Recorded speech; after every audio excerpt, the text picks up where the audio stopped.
नमस्कार, मैं हूं संजय शर्मा। आप देख रहे हैं 4PM न्यूज़ नेटवर्क। 2-3 साल पहले की बात है। मैं जिस सोसाइटी में रहता हूं वहां पे कुछ एक गेट टुगेदर था। उसमें से बात राजनीति की होने लगी। आजकल तो कहीं पे भी आप बैठेंगे तो राजनीति की बात ना हो ये संभव नहीं होता। तो बात राजनीति की होने लगी तो उसमें से लगभग सभी का सवाल ये था कि मोदी जी नहीं तो कौन। उनमें से 2-3 लोगों ने मुझसे पूछा, अच्छा आप बताइए, अगर मोदी जी प्रधानमंत्री ना हो तो कौन हो सकता है। तो मैंने कहा राहुल गांधी। ऑफ कोर्स राहुल गांधी एक अच्छा विकल्प हो सकते हैं। तो उन लोगों ने मेरी तरफ ऐसे देखा जैसे मैं कहीं विदेश से आया हूं, मतलब कहीं किसी दूसरे ग्रह से आया हूं। बोले यार, ईश्वर की खातिर राहुल गांधी का नाम आप मत लीजिए। आप सोच कैसे सकते हैं कि राहुल गांधी देश के प्रधानमंत्री हो सकते हैं।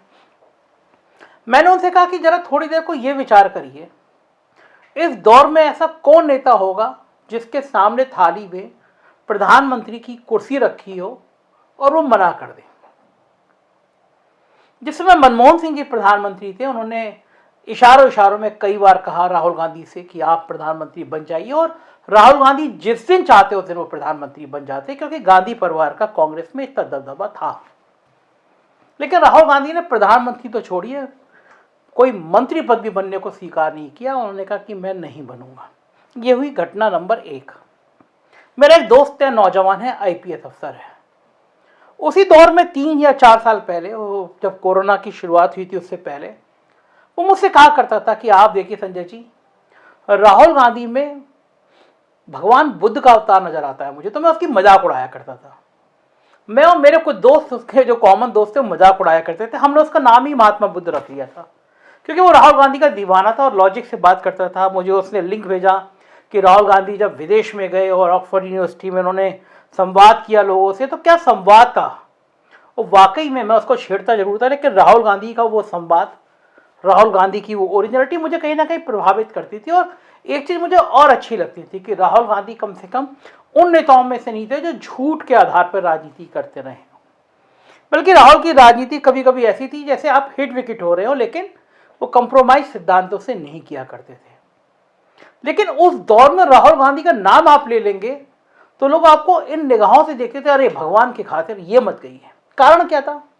कारण ये था कि मीडिया के कुछ बड़े नामों ने, कुछ बड़े कारपोरेट हाउस ने एक साजिश की थी, हजारों करोड़ रुपए खर्च किए थे कि राहुल गांधी की छवि को तार तार कर दिया जाए, तबाह कर दिया जाए, उन्हें पप्पू बना दिया जाए।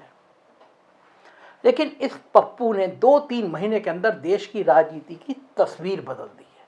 पूरा देश की राजनीति का पूरा सीन बदल दिया है। उत्तर प्रदेश में 3 दिन के लिए यात्रा आई और माहौल बना गया। राहुल गांधी की ये यात्रा, जो भारत जोड़ो यात्रा, इसका असर उत्तर प्रदेश के उन इलाकों में भी दिखना शुरू हो गया जहां से वो गुजर रही है, और वो जबरदस्त परफॉर्म कर रही है। यूपी के इलाके में घुसे हैं पश्चिमी उत्तर प्रदेश, घुसते ही राहुल गांधी का सामना सेना और अर्धसैनिक बलों की परीक्षा की तैयारी करने वाले छात्रों से हुआ। ये वो इलाका है जहां पे नौजवान बड़ी संख्या में तैयारी करते हैं, फौज में जाने की तैयारी करते हैं, अर्धसैनिक बलों में जाने की तैयारी करते हैं। और इन छात्रों से राहुल गांधी ने स्पष्ट शब्दों में कहा कि यदि उनके दल या गठबंधन की सरकार आती है तो अग्निवीर जैसी कोई तैनाती नहीं होगी, बल्कि पुरानी प्रक्रिया का ही पालन होगा। मतलब कॉन्ट्रैक्ट बेस पे आर्मी में लोग नहीं जाएंगे। इतना ही नहीं, इस दरमियान राहुल गांधी की भारत जोड़ो यात्रा का स्वागत करने के लिए कांग्रेस के साथ साथ जयंत चौधरी की राष्ट्रीय लोकदल के कार्यकर्ता बड़ी संख्या में पश्चिमी उत्तर प्रदेश में जुट गए। आज का सीन ही जबरदस्त था। ऐसे में यह अंदाजा लगाया जा सकता है कि जिस पश्चिमी उत्तर प्रदेश की किसान आंदोलन में बड़ी भूमिका रही, इस इलाके से सेना में काफी लोग जाते हैं। हर गांव में आपको 3-4-5 लोग मिल जाएंगे जो सेना में गए होंगे। और इसी इलाके ने मुजफ्फरनगर दंगों के बाद पहली बार गुजरात के बाहर मोदित्व की बुनियाद डालने का काम किया। अब वो इलाका यदि राहुल गांधी के साथ गर्मजोशी दिखा रहा है तो निश्चित तौर पर यह भारतीय जनता पार्टी और संघ के लिए बहुत चिंता की बात है, क्योंकि अभी कुछ दिन पहले खतौली में बीजेपी की बहुत बुरी तरह हार हुई थी उपचुनावों में। दरअसल इस इलाके की अपनी पीड़ा है। कहा तो इधर के लोगों ने मई जून में शिमला बनाने के वादे पर वोट दिया था। हमारे मुख्यमंत्री गए थे और कहा था इस इलाके में मैं मई जून में शिमला बना दूंगा। तो कहां तो शिमला बनाने के वादे पर वोट दिया था और कहां अग्निवीर के नाम पर इनके अरमानों का ही शिमला बन गया। मतलब नौजवानों के अरमानों पर ही बर्फ डाल दी गई। अब ऐसे हालात में स्वाभाविक है कि गदाधारी राहुल गांधी, जो आपने देखा होगा हनुमान जी की गदा लेके घूम रहे थे, तो गदाधारी राहुल गांधी लोगों को असली हिंदू नजर आने लगे इस इलाके में। मगर बड़ा सवाल यह है कि आखिर राहुल गांधी के लिए ऐसा माहौल बना कैसे? आखिर मोदी जी ने ऐसी कौन सी गलती कर दी जिससे उनका कारपोरेट हिंदुत्व बिखर कर रह गया?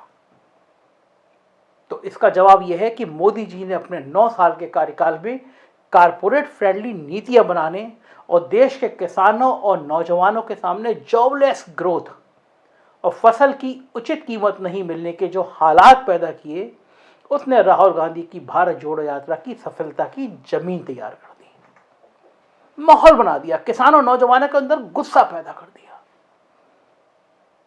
यूपी में आने से पहले भारत जोड़ो यात्रा ने अपने 3000 किलोमीटर के सफर में जिस इलाके से भी गुजरा, जिस इलाके से यात्रा गई, वहां के लगभग हर तबके, चाहे वो छात्र हों, किसानों का समूह हो, आदिवासियों की चिंता हो या कारपोरेट हिंदुत्व के दौर में अपने जल जंगल जमीन जिससे उनको वंचित किया जा रहा कोई और तबका हो, यहां तक कि कोटा के कोचिंग इंस्टीट्यूट के छात्र छात्राएं ही क्यों ना हो, सबके सब लोगों ने राहुल गांधी से खुलकर सीधा संवाद किया, उनकी समस्याएं सुनी, भारत के बारे में अपने विजन से उनको रूबरू कराया कि नौजवानों ने बताया, किसानों ने बताया कि वो कौन सा भारत चाहते हैं। और इन सब से बढ़कर देश दुनिया के जाने माने लोग, चाहे वो अर्थशास्त्री रघुराम राजन हो या रॉक के चीफ और अजीत डोभाल के बॉस रहे एएस दौलत हो, राहुल सबके साथ और सबका हाथ थामते हुए नजर आए। बॉलीवुड की फिल्म इंडस्ट्री के लोगों, मीडिया के लोगों, तमाम लोगों से मिलते रहे।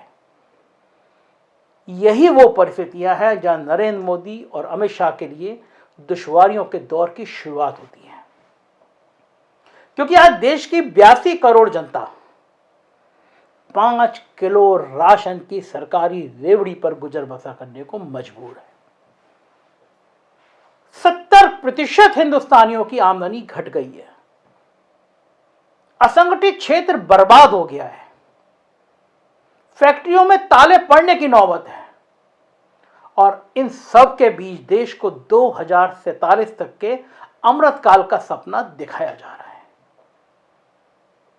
पहले 2022 तक के टारगेट तो पूरे हुए ही नहीं, ना ही किसानों की आय दुगनी हुई, ना उनको पक्का मकान मिला, ना ही काला धन आया और ना ही लोगों के खाते में 15-15 लाख रुपए आए।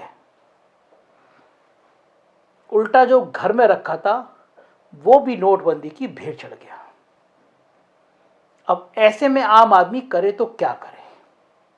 हिंदू मुसलमान से उसका पेट तो भरना नहीं है, ना ही किसी कारपोरेट के किसी भी तरक्की करने पर उसकी हालत से रोजगार मिल जाएगा या उसकी हालत सुधर जाएगी। उसकी हालत तो रोजगार से सुधरेगी जब उसको नौकरी मिलेगी। किसानों की हालत तो जब एमएसपी की गारंटी कानून बनने से बदलेगी। सरकारी कर्मचारियों के बुढ़ापे की चिंता पुरानी पेंशन व्यवस्था के लागू होने से दूर होगी। बच्चों की पढ़ाई की चिंता स्कूल, कॉलेज और यूनिवर्सिटी में शिक्षकों के खाली पदों के भरने से सॉल्व होगी। चीन की सीमा की असली स्थिति लोगों को पता चल जाए तो भाजपा को सत्ता से हटाने के लिए किसी भारत जोड़ो यात्रा की जरूरत ही नहीं है। लेकिन गोदी मीडिया लोगों तक असली बात पहुंचने नहीं दे रहा। लेकिन इन सब समस्याओं पर सरकार के पास कोई ठोस जवाब नहीं है, बल्कि सत्ताधारी दल के भोपुओं ने तो सबका एक मास्टर सॉल्यूशन ढूंढ लिया है। कोई भी मुद्दे की बात करे तो हिंदू खतरे में इसका नारा छाप दो।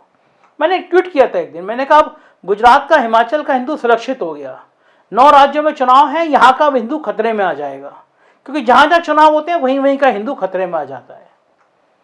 जो ये मुद्दा उठाए, कोई भी मुद्दा समस्या को उठाए, तो मुद्दा उठाने वाले को टुकड़े टुकड़े गैंग का मेंबर बता दो, राहुल गांधी को पप्पू बता दो, नीतीश कुमार के डीएनए पर सवाल उठा दो और जहां अपनी सरकार ना हो वहां ऑपरेशन लोटस और गुवाहाटी मॉडल की सरकार बनवा दो। ऐसे में आम आदमी करे तो करे क्या? स्वाभाविक है कि जो उसके मुद्दे की बात करेगा, जो उसे पसंद आएगा, वो उन्हीं के साथ रहेगा। राहुल गांधी भी यही कर रहे हैं। और ऐसा नहीं है कि अब जाकर जनता के मुद्दे उठा रहे हैं, बल्कि वो तब भी ऐसा कर रहे थे जब उनकी पार्टी सत्ता में थी। याद कीजिए भट्टा परसोल की घटना, जब राहुल गांधी की जिद के कारण किसान फ्रेंडली भूमि अधिग्रहण कानून बन सका था। लेकिन अब चूंकि ना तो वो पार्टी के बॉस हैं और ना ही संसदीय दल के नेता, उन्होंने सारी जिम्मेदारी को तिलांजलि देकर खुद को सीधे जनता से जोड़ने का फैसला किया। और जब वो एक बार सड़कों पर निकल गए, तब ना तो बीजेपी उन पर खुलकर अटैक कर पा रही है और ना ही उनकी पार्टी के अध्यक्ष खड़गे पर हमलावर हो पा रही है।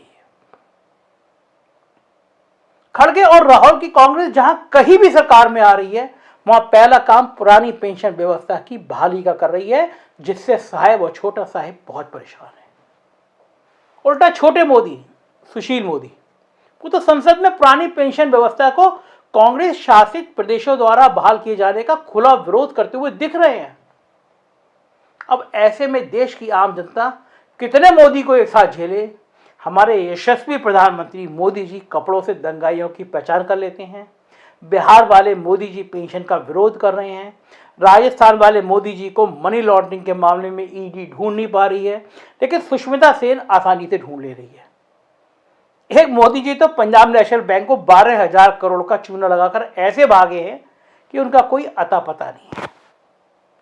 यदि आज के जमाने में हम आपके हैं, ये कोई फिल्म बनती तो उसका जरूर गाना इस तरह का होता, हाय राम मोदियों का है जमाना।